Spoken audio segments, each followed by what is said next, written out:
Donna Tanahan's gave a speech to the cops. Now, everybody's talking about this speech he gave to the cops, right? And here's why.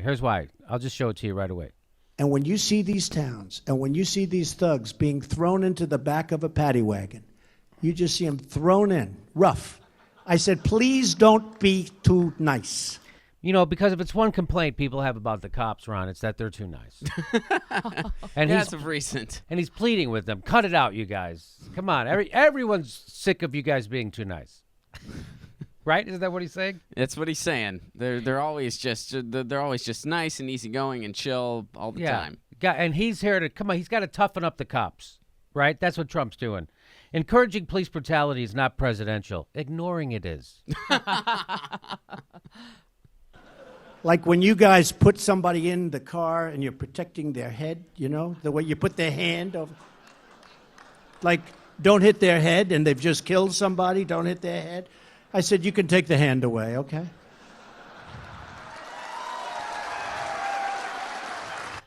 You can take the hand away, all right? After all, you may feel like clubbing them. Take the hand away, grab a club. There you go. So everybody's going crazy about this, right? So here, just... First of all, it's about time. It's about time someone assured the cops that they can get away with excessive force. Am I right? It's about time. I mean, they've been getting away with it, but it's no one's assuring them publicly. Now, finally. Take the hand away. After all, there's probably a black kid around with some Skittles.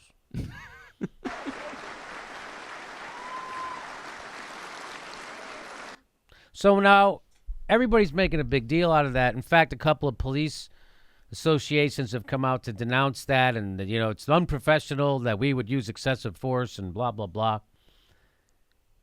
I'm going to play it again. And when you see these towns, and I want you to notice, you know, it's just whenever there's a horrible cop shooting that comes to light, which is every day, they've killed 700 people so far this year in America. Cops. Mm-hmm. You know that? Holy F. And no one you can cares. see those statistics out there where it's like, I mean, we kill more, our cops kill more people in a year than like most countries in ever decades. have, like ever. Almost. Yeah. Like, and I forget what I was going to say. Oh, well, also as you're watching it, pay attention to do the cops seem like they have any issues with what he's saying? So this is the point I wanted to make was watch how the cops react. These aren't bad apples. This shows you exactly what we've been saying on this show. This is a culture of out-of-control maniacs, right? This is how they're trained. This is the culture. And if you're a good cop and you want to turn in your bad cops, they get rid of you. They don't get rid of the bad cops. They get rid of you. So you either succumb to the culture, like we've talked about on this show. This isn't me saying it. These are ex-cops saying it, what's wrong with the police. And it isn't isolated. It isn't an isolated department. It isn't an isolated. It's not just Ferguson or New York or Baltimore or Oakland or San Francisco or L.A. It's coast to coast, baby. This is how we police in America. And it used to be when I was a kid, it used to be they're risking. The reason why you gave them all the respect and all that stuff was because cops were risking their lives for your safety. Now it got reversed. It got reversed after the drug war and after 9/11. It got reversed. Now you even hear Barack Obama say, you know, the cop's number one job is to make sure he comes home safe at night. No, it's not. That's my job. The reason why you get to have a gun and all the goddamn power in the world and 10,000 buddies one radio call away is because you're supposed to risk your life. But that's not how it works anymore. Oh, the cop was afraid for his life, so he killed that person, that unarmed 17-year-old kid. He was afraid for his life.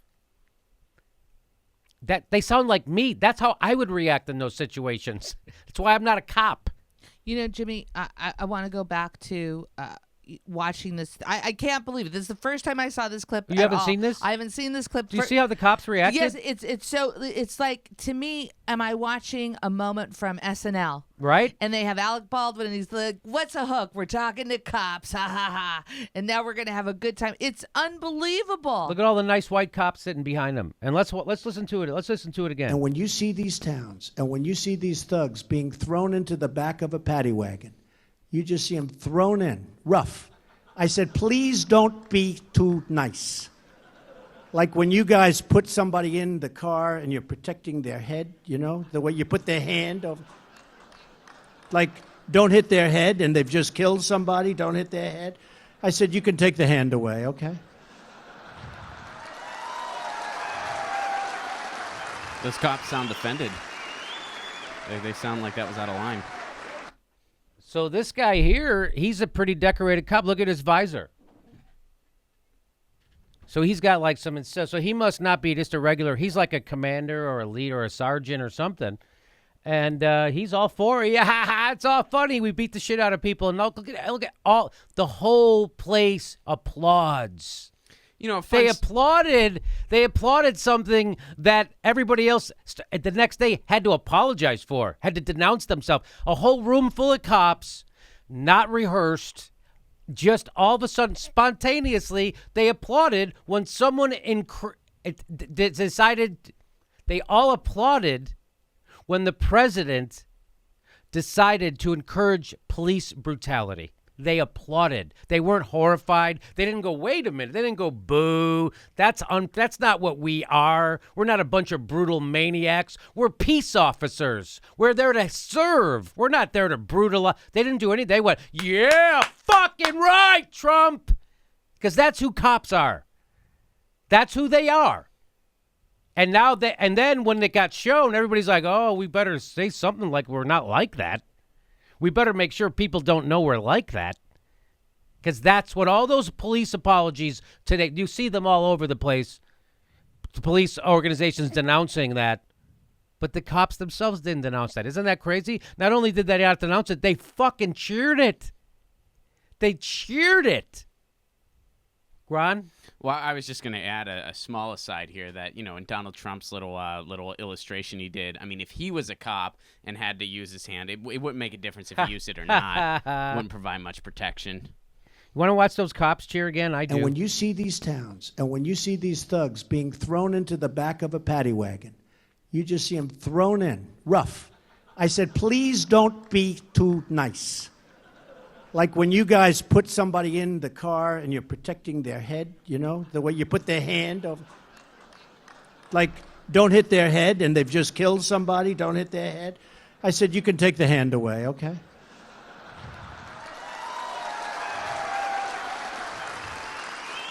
No hesitation.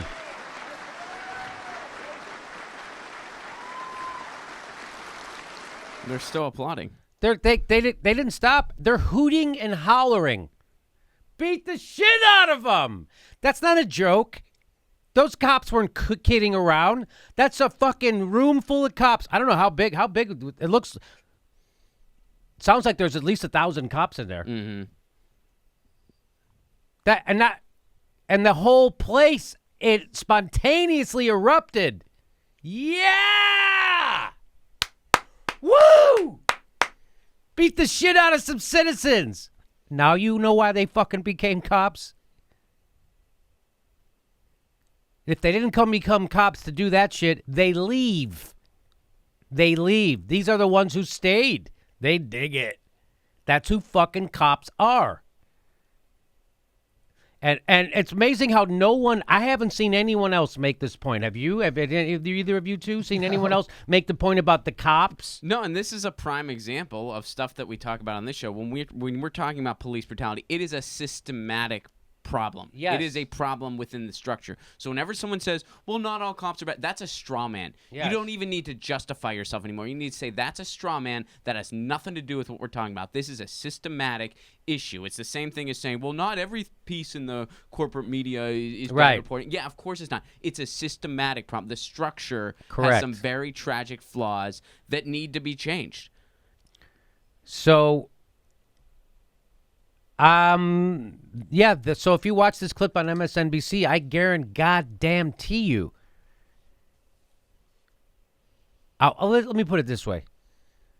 I will be shocked to my core if someone on MSNBC points out the cops are also despicable. That's in this video. I will be shocked to my core to find out someone actually brings that up.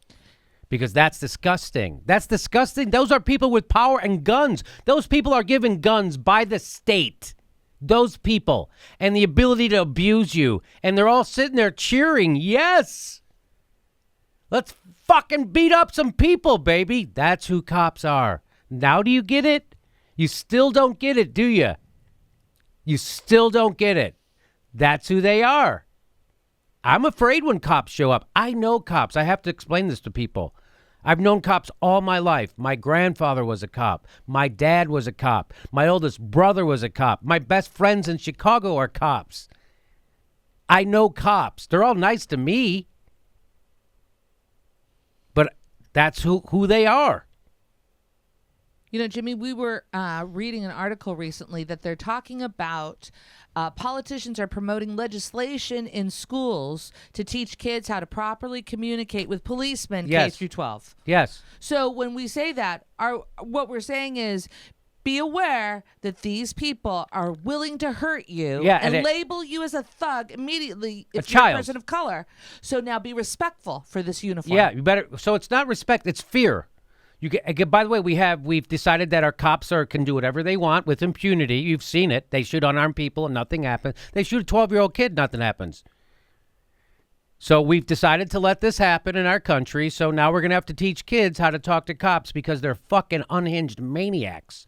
Isn't that funny that someone pointed this out, that a black guy get pulled over by a cop has to act perfectly, has to do everything perfect so he doesn't get shot. The cop who's trained with the gun doesn't.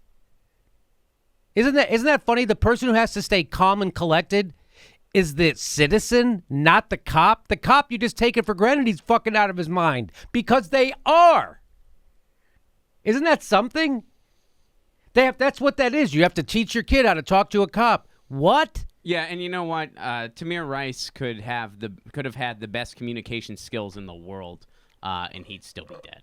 With the way that unfolded, he would still be dead right now. I mean, he was given no chance at all. Yeah, 2 seconds. So how could anybody come out and as a police, peace officer, and say, I didn't know what I was doing when I was applauding? It was just like the moment, and he's funny. He's funny. Like, how do you really ever? So this is a clip. This is Donald Trump, and what he says here horrifies people in the news. Horrifies people. Room full of cops cheer the shit out of it. And now you know why we need a fucking revolution in this country. We need to completely turn around how we police. It will never happen. It will never happen because politicians like having cops there to crack the heads of peaceful protesters. And they do it. All you have to do is tell them. Don't they call them terrorists? They just call them. Yeah, they'll say you're a peaceful protester, you're a terrorist. Go crack their heads, and they do. And they do. And they mace 80-year-old women, older than that. Pepper spray them. Peaceful people, they just assault them with chemical weapons, which is what that is. So there you go. I hope some people will point it out in the mainstream news media that those cops, what that reveals about the cop culture in America. I know they won't, but I hope it happens. Or if they do, they'll be looking for a new job the next day. Yeah, that's correct. You are goddamn right. So now you know the rest of the story, and you wonder why people get their news from YouTube. Hey, the next live Jimmy Dore show is August 16th. It's a special Wednesday show at 5 p.m. for the Burbank Comedy Festival. August 16th, 5 p.m. show, Burbank Comedy Festival. Link right there.